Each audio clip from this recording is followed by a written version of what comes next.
Shut up and sit down.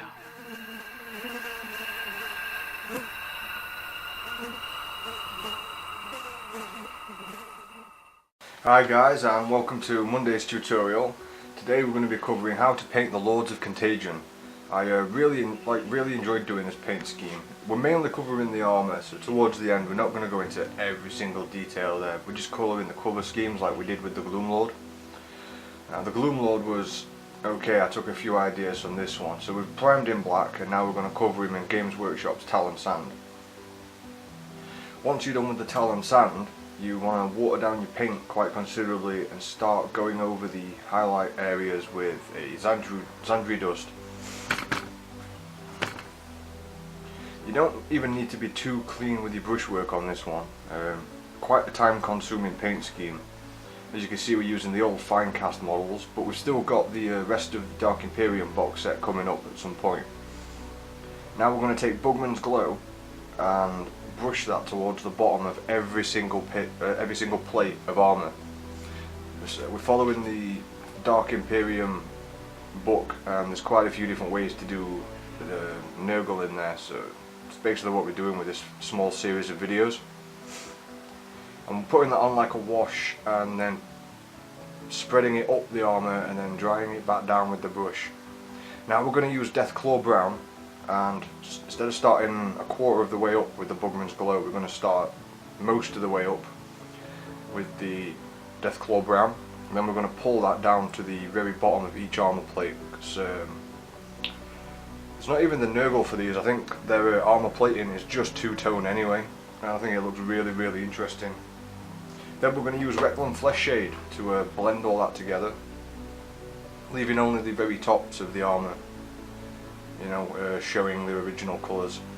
But again, it's Lamy medium, so you can sort of cover this and then wash it off again with the brush. Once you've dried your brush, and if the wash is still wet, you can pull it right down to where you want, leaving a smooth transition.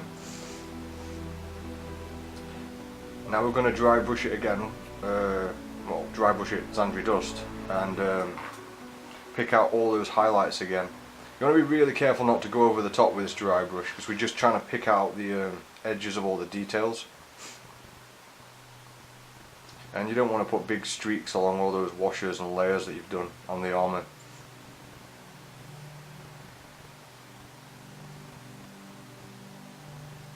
Now we're going to use Carrick Stone, even though we've dry brushed it, to start edge highlighting. We're going to make these highlights rather vibrant like we did with the Gloom Lord, and then we're going to wash the whole thing down, which really brings it all together. It's just trying to find quicker ways of doing some of these, and also I'm trying some new techniques out myself, so it's edge highlighting just the top parts, to be honest. You don't need to edge highlight the bottom parts of anything, it'll stand out too much. Now I've blacked out all the parts I'm going to do metallic, and then we're mixing Lead Belcher with Cayman Green, 50-50 mix. Didn't quite give the result that I wanted, but still looked like an okay colour for that anyway. Just trying to stick with that artwork from the Dark Imperium box set. Then obviously we're just going to use Lead Belcher for the metallic parts. Trying to keep it all quick and easy really. Seeing as the armour's the main feature on these.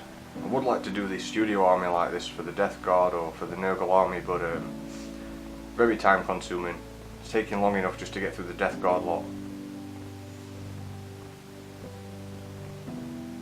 I mean, you don't have to do these silver, you could do them another colour, and the trim you can pick whatever colour you want. I'm just sticking with the artwork.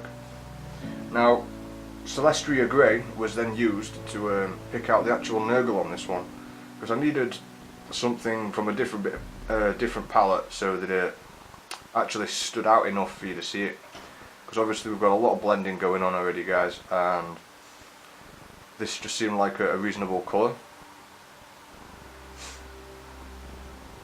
Then we're using Athonian Camo Shade and Lamy medium to tone those down. As you can see, that's going to bring the rest of the model together, because obviously that blue sort of grey really stands out, possibly a bit too much, but adding the Athonian Camo Shade blends it in with the trim a little bit, so try not to go overboard with it.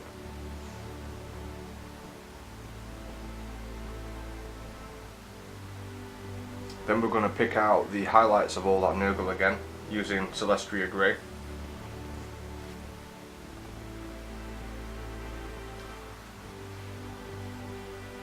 Just using an edge highlight on most of it really, trying to get this done nice and quick. And on Thursday we should have the Poxwalkers coming up, which is actually a decent, pretty decent video because I switched the camera to 1080p. Now we've watered down Agrax Earthshade a lot with Lamiate Medium, as you can see, so it's not showing up that much, and we're going to cover the entirety of this model pretty much. That's really going to pull all that together, and all that dry sort of pastel-y colour you've got is now going to end up a bit more rich. As you can see, once that's on there, it really starts pulling them together, and the only other thing we're going to really need to do on this is to just use Warpstone Bronze to start picking out any of the other details, like on the gun. And I'm just going to leave the eyes black because I think I just like the way that sort of looks as a high contrast, and this video is all about the armour anyway. So thanks for watching, guys. I hope this helps you when it comes to looking for other paint schemes for Nurgle, and if you like these videos, hit like and leave a comment if you've got any questions, and hit subscribe because we've got tons more coming out. Alright guys, I'll catch you in the next one.